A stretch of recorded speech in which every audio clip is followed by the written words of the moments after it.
Hello everyone, I am Yang Hui from Cornell University. I am a third-year PhD student in Professor Batten's group. Today, I am here to present our paper, Implementing Low-Diameter On-Chip Networks for Manycore Processors Using a Tiled Physical Design Methodology. Today's network, embedded, and server processors already integrate tens of processor cores on a single chip. The Manycore approach has demonstrated significant improvements in energy efficiency and throughput per unit area for highly parallel workloads. Recent research prototypes integrates up to 1,000 cores in a single chip. For example, the 1,000-core Kilo core, the 1,024-core Epiphany 5, and the 496-core Celerity. All of these Manycores still choose to use a simple 2D mesh topology, which is well known to have high diameter and can significantly increase packet latency as the core count scales up. However, in the past decades, there's plenty of literature proposing numerous topologies and techniques to reduce diameter for on-chip networks, such as flattened butterfly, concentrated mesh, fat tree, multi-drop express channels, cloud network, sleep NOC, smart NOC, asymmetric high radix, and so on and so forth. So here comes the question. Given all the promising topologies proposed in the past, why are today's Manycore implementations continue to use simple, high-diameter on-chip networks? Based on our experiences working in the Celerity team, in collaboration with University of Washington, University of Michigan, and UC San Diego, we think there are three primary reasons for this gap between principle and practice.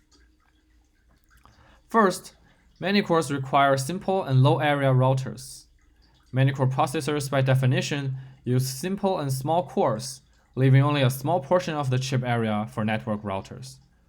For example, in both Epiphany 5 and Celerity, the total on-chip network area is only around 10%. Therefore, Manycore processors usually use simple single-stage routers as opposed to using networks with virtual channels or complicated routing and flow control schemes. Second, Manycores use standard cell-based design. Chip design in general has been steadily moving towards highly automated standard cell-based design methodologies. Unfortunately, this also complicates using more advanced circuit techniques in the literature. Lastly, but most importantly, Manycores require a tiled physical design methodology.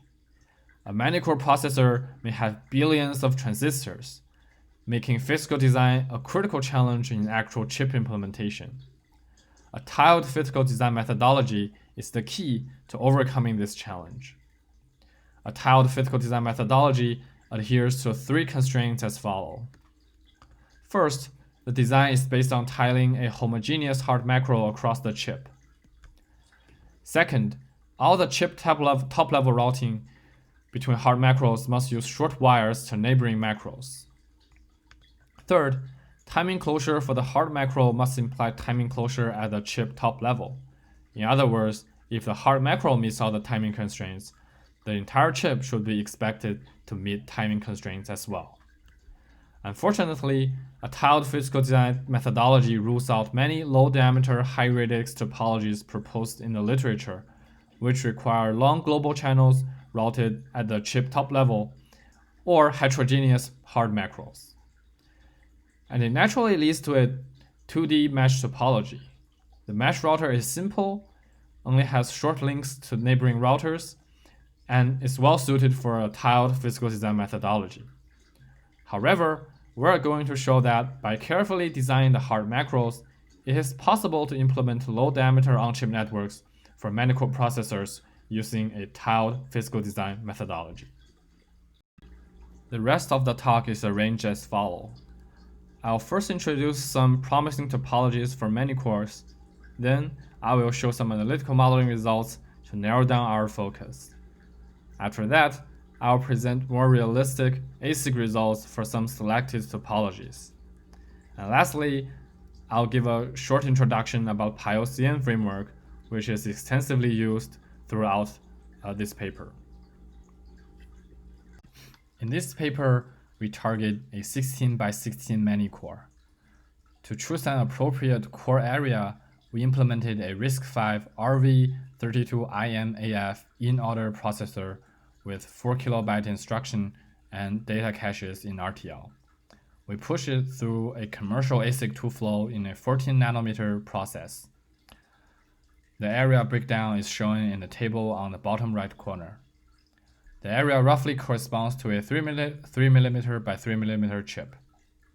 So our per core area is around 1.5x larger than Celerity because Celerity does not have floating point units and uses scratchpad memory instead of caches.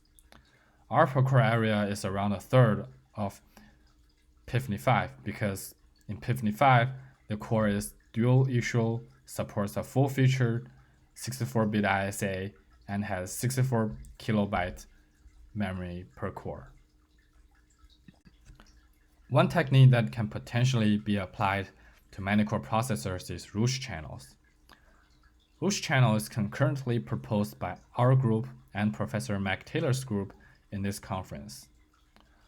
Rouge network is created by adding extra Rouge channels to a vanilla 2D mesh network. A Rouge channel directly skips over one or multiple routers. A Rouge factor of 2 skips over to the neighbor's neighbor.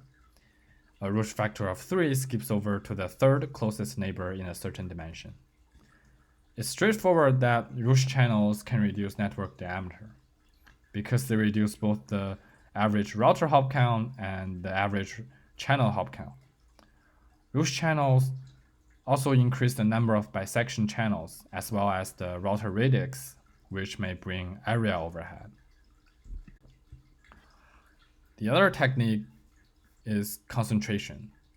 Concentration groups multiple cores together to share one router. Naturally, it reduces the diameter of the network because it reduces the number of routers. Concentration reduces the number of bisection channels, which may impact the network bandwidth. Similar to Rouge channels, it also increases the router radix, which makes each router bigger in area.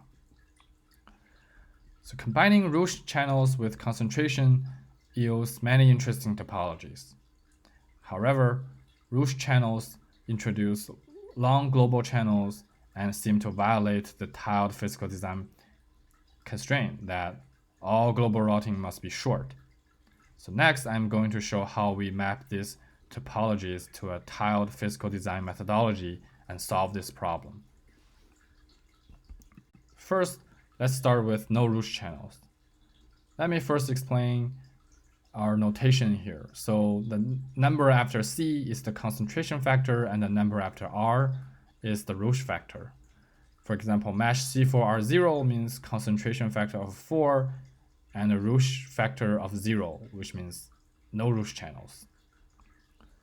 Without Rouge channels, the macro design is quite straightforward. There is one channel in each direction, and let's call this channel the near channel because it's used for connecting to the nearest neighbor. We only need to align the pins in each direction to ensure that the global routing is indeed short. Here's our macro design for Rouge factor of 2. We add a far channel and a feed-through channel to the hard macro. The far channel is basically the starting or ending part of a Rouge channel. The feed-through channel is simply straight wires passing from one direction to the opposite direction. The far channel and the feed-through channel form a Rouge channel at the chip top level. As you can see in the figure on the right, where a Rouge channel is highlighted in dark green, the path starts from the far channel of the first tile, then goes to the feed-through channel of the second tile, and ends at the far channel of the third tile. Short global routing is still guaranteed. Note that there is a crossover routing between the far channel and the feed-through channel. For Rouge factor of 3, the macro design is almost the same, except that there are 2 feed-through channels in a hard macro instead of just one. Again, the figure on the right shows how a Rouge channel is composed at the chip top level. As you can imagine, as we increase the Rouge factor, more feed-through channels are needed to be accommodated in the hard macro, which consumes area and routing resources. Therefore, a high root factor may not be very practical in the Manycore context. So we also include torus in our analysis. Practical on-chip torus topologies always uses a folded torus to ensure all channels are similar in length. A macro for torus topology has one far channel and one feed-through channel. There's no connection between the closest neighbors. Note that at the chip edge, there's this short wraparound routing so that it forms a ring in that dimension. So next, I'm going to present some analytical modeling results for the 12 topologies that I just showed. We model the area of the router as a function of channel bit width and router radix. We pushed routers with different radiuses and channel width through the ASIC 2 flow and recorded the post place and route area results. The area for the channels are calculated based on the pitch and the minimum width of the metal layers. Then based on the floor plan shown in the bottom right, we can analytically estimate the area overhead of a certain topology. We model the channel latency as a function of distance between routers. We measured the minimum delay that can be achieved for two queues that are manually placed at various distances with an auto-routed channel between them. Zero-load latency is calculated analytically. It is the sum of average router hop latency, average channel hop latency, and serialization latency. We assume the router latency is always one cycle for all topologies. So one observation here is that the router area does not scale quadratically as router radix increases for a modern technology that has many metal layers. The scaling is still faster than linear, but it's definitely slower than quadratic. This implies that higher radix routers may be more feasible than people used to think. Another observation is that a packet can travel a very long distance, more than 1 millimeter, if the packet spans the entire cycle on the channel. Now let's take a look at the latency, bandwidth, and area trade-offs. Area is measured as a percentage of the total chip area. So we use different shapes to indicate different root factors and different colors to indicate different concentration factors. Each point is also labeled with its corresponding channel bit width. So first, let's look at the latency versus area trade-off under a normalized 4 kilobit per cycle bisection bandwidth. Starting from the blue circle, increasing the root factor from 0 to 2 reduces latency and area overhead. Area overhead is reduced because the channel bit width is smaller and it outweighs the area overhead brought by higher radix. Increasing the root factor from 2 to 3 slightly reduces the area overhead, but has little impact on zero-load latency. So next, let's see the impact of concentration. As you can see, increasing concentration factor to 4 significantly reduces the latency. It shifts all the blue points towards the lower left corner, which is lower latency and lower area. Further increasing the concentration factor to 8 slightly reduces the latency, but increases the area overhead. This is because the area overhead due to higher radix routers outweighs the benefit of having fewer routers. So next, let's normalize the area and take a look at the latency versus bandwidth trade-offs. Increasing the root factor to 2 and 3 slightly reduces latency at similar bisection bandwidth. Increasing concentration factor to 4 significantly reduces the latency and even slightly increases the bisection bandwidth. This is because the reduction in the number of bisection channels is compensated by using wider channels. Further increasing the concentration factor to 8 slightly reduces latency but starts to hurt the bandwidth. So overall, we consider mesh C4R2 as the most promising design point, as it is on the Pareto optimal frontier in both scenarios. So some takeaway points here are: moderate root factor improves bandwidth and reduces area. Moderate concentration factor reduces latency at similar bandwidth and area.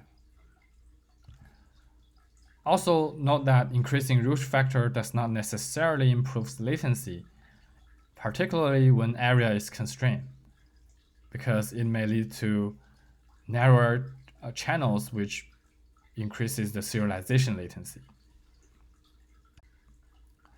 So now let's look at the more realistic layout level results. First, I'd like to describe our hard macro design methodology. It is important to properly constrain the input and output delay of a hard macro such that timing closure in the hard macro implies timing closure at the chip top level. Let's take mesh C1R2 as an example. At the chip top level, there are two types of register-to-register path between routers. One is the nearest neighbor channel and the other is the root channel. Now that all macros are identical, we can easily map the global timing constraints to local timing constraints. For the nearest neighbor channel, the constraint is that the register to output delay plus the input register delay of the near channel is less than a clock cycle.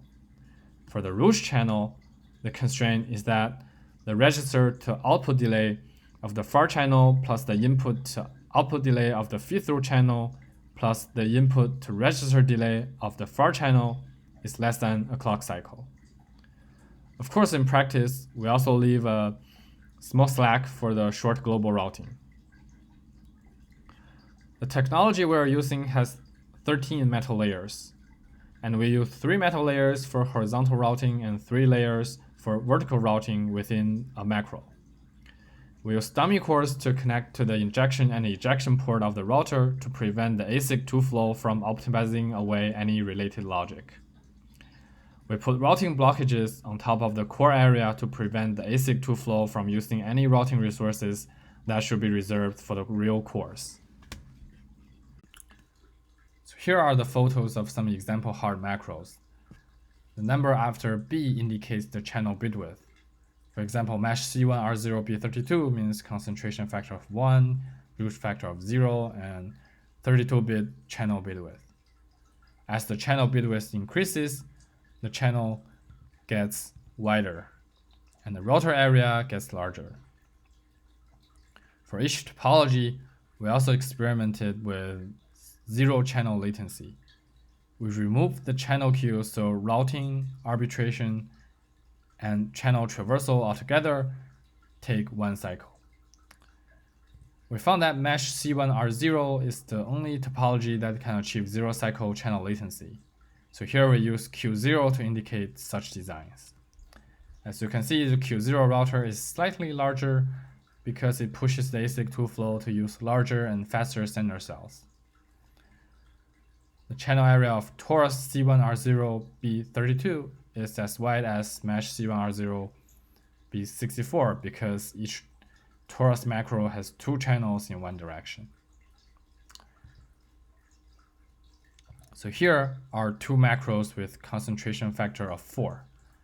The channel area of mesh C4R2B64 is wider than that of mesh C4R1B128 because it has 3 channels in one direction, although the channel bit width is only half of that of mesh C4R1B128. Here is a torus C1R0 chip photo. Zooming in, we can see the short wraparound routing and crossover routing. Here's the photo for mesh C4R2B64. As you can see, the macro is around 4 times larger. In the zoom-in view, you can see the short straight-across routing between macros. So now let's look at the post-place and route results for area, latency, and bandwidth. We use the same notation as the previous section, except that here we also use an empty circle to represent the Q0 topologies. Looking at the bandwidth versus area plot, we can see that there's a linear relationship for all topologies, and that the trend is rather similar for all topologies as well.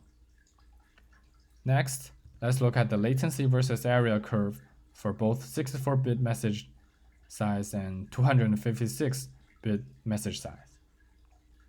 As we increase the concentration factor to 4, both latency and area overhead are reduced. However, the bisection bandwidth is also reduced for the same channel bit width. Then, as we increase the Rouge factor to 2, the curve is shifted to lower right. Latency is further reduced, and the area increases to roughly at the same level as the mesh C1R0 baseline, which means the bisection bandwidth is also similar. So mesh C4R2 basically reduces the latency by over 2x at similar area and bandwidth compared to the mesh C1R0 baseline. It also dominates the Q0 mesh in terms of both latency and area as well. So lastly, I'd like to give a quick introduction to our PyOCN framework that was used throughout this paper. So PyOCN is a unified framework that vertically integrates multiple research methodologies to enable productive exploring the OCN design space. It's a comprehensive framework for modeling, testing, and evaluating on-chip networks. It's Python-based and leverages PyMetal, a Python-based hardware modeling framework built by our group for simulation and testing. PyOCN is open sourced on GitHub and packaged on PyPI. You can simply install it with pip and try our front-end script. Of course, you can also clone the GitHub repo and run the tests and simulations manually. PyOCN is published in ICCD in 2019. The paper is titled PyOCN, a unified framework for modeling, testing, and evaluating on-chip networks. So finally, here are some takeaway points to conclude my talk. In this paper, we present a tiled physical design methodology to implement low-diameter on-chip networks for Manycore processors. We evaluated 12 topologies with different concentration and Rouge factors, both analytically and with realistic layout-level results.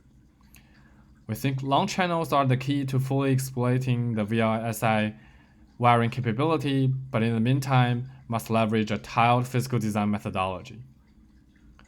According to our results, we find that a combination of moderate concentration factor and moderate Rouge factor can significantly reduce network latency at similar area and bisection bandwidth. So that concludes my talk. Thank you.